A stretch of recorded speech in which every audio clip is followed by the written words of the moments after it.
Welcome back to askreddit Discover channel. What the scariest true story you know? My great aunt woke up in the middle of the night. She heard her dog making these low growls. She was single at the time and living alone in her ranch-style home. She walked out to her living room to check things out. She didn't see or hear anything out of the ordinary, so she decided to make sure her door and front windows were locked. Door was locked, first window she checked was locked. When she lifted the mini blind on the second window, it was wide open and a guy in a ski mask was standing there. She said he laughed this evil laugh and said party time, then he started to climb in. She screamed that she had a gun. Her dog started barking his head off. The would-be rapist decided to bolt. My aunt did get a gun after that and learned how to use it. I can't even think about what would have happened to her if she didn't have her dog to warn her. Good dog. I'm so glad that nothing else happened to your aunt. Smart, she has taken further safety measures, arming herself now. That could have been such a bad situation had her pup not barked. Well, I'll be having nightmares about this tonight. Thank God I have a German Shepherd. So glad your aunt wasn't harmed. This is absolutely nightmare material as a woman who lives alone. James Bulger. He was just 2 years old and with his mom running errands. She let go of his hand to pay the cashier, and he wandered away.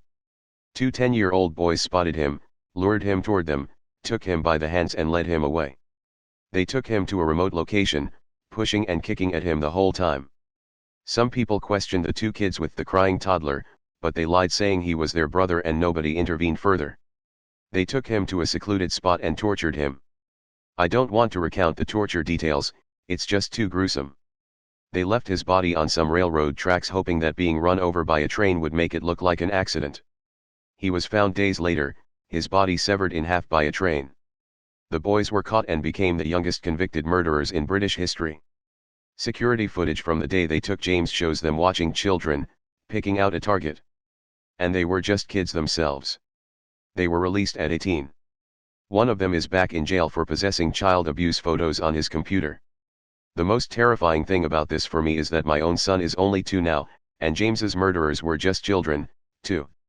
It was premeditated and intentional and entirely random. Just a momentary lapse in attention and he became a target of 2 murderous children. Children. To think that children younger than my stepson are capable of such a thing, ugh. Everything about this case is just horrifying.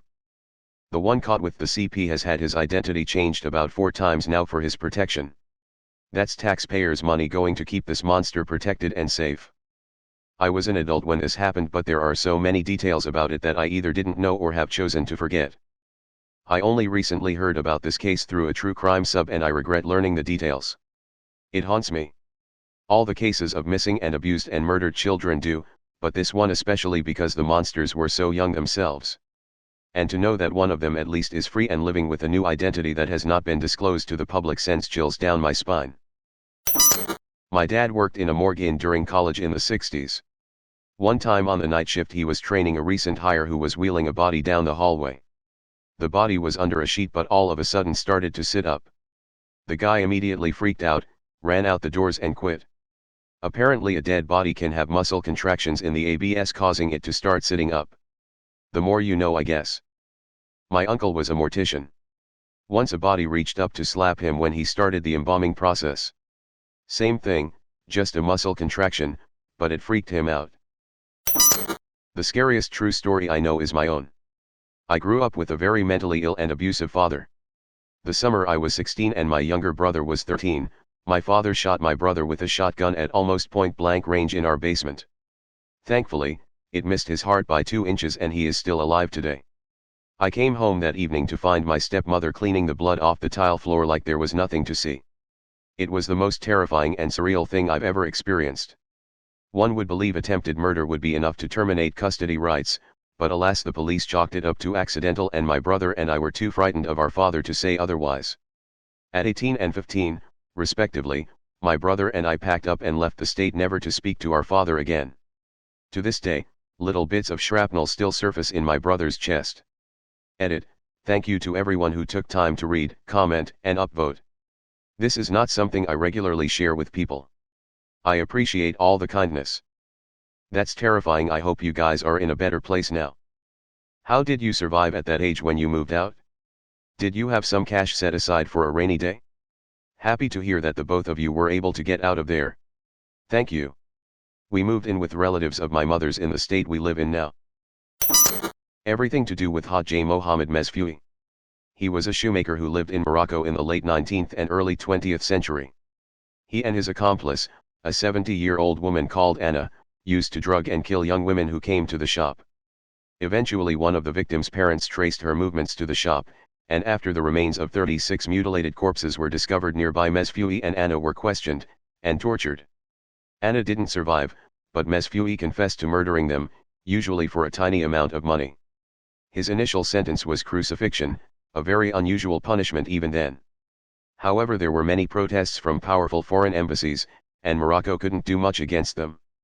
Instead he was sentenced to beheading, a more common punishment. However, the mood in Marrakesh was that this was far too lenient, so they settled on immurement, being walled up alive. A special cell was constructed in the wall of the bazaar, about 2x 2x 6 feet. Chains were attached to one wall to ensure he would be kept standing. Mesfui wasn't told of his fate until the morning of his execution, when he was led, screaming, in chains and slowly bricked up inside. Once the last course had been laid, the crowd would fall silent until he started screaming, when they would cheer. He screamed nearly constantly for 2 days. On the third day he fell silent. Damn, that's a real-life cask of Amontillado right there. That's some. And now his howling spirit wanders the bazaar, grabbing any young woman who wanders there alone at night and spiriting her away to suffer the same fate as his other victims sit right there. How the feck did you come across this? Probably Moroccan. Without any reasoning being presented, I am very confused why foreign powers would accept this but not crucifixion. This is just as bad, Imo. I'm not familiar with this case, but it could be because of the religious aspects of crucifixion. This is more chilling to me than other stories like imagine in small space of 2x2 standing. No food. Chained, lasting 3 days in that condition, I call that an achievement. Germanwings Flight 9525. The co-pilot locked himself in the cockpit and set the airplane for a slow descent into the French Alps. For 10 minutes, the crew desperately tried to get back into the cockpit, but in this post-9/11 world, the door was designed to withstand assault did not fail. This was a daytime flight. Passengers knew what was happening. They could see the mountains getting closer out the windows. This wasn't a quick, what's that, OMG, out, this was a long, drawn-out realization of what was coming, and the end was inevitable. Chilling. Even more dramatic is the fact that the flight was largely occupied by a school class on their way to visit Barcelona. It's been years and I still cannot comprehend what could have driven the pilot to murder all those people. He wanted to kill himself, but was too much of a coward to go at it alone. Obviously everybody deserves mental health help and should be prevented from committing suicide. But if you kill a whole plane full of people, 149 excluding him, just because you want to commit suicide, you are a fucking monster. It's no longer about what you want at that point. You don't kill people because you are too scared to commit suicide.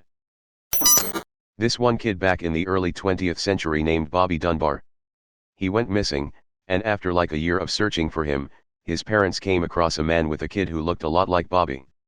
They believed it was their kid, and after a legal battle with the kid's supposed mother, they brought the kid home. A wild parade happened due to the missing kid's return. He lived and died believing he was, in fact, Bobby Dunbar. Well, a few decades later, his granddaughter asked Bobby's nephew, I think, for a DNA sample so she could see if her and Bobby's nephew were related. Turns out, they weren't. Meaning the real Bobby Dunbar is still missing and, probably died alone without his parents. Rich parents vs poor mother, she was going to lose. The family descended from poor Bobby through fits after the DNA proved he wasn't a Dunbar. All probably worried they'd lose the Dunbar inheritance. So they stole a woman's kid legally.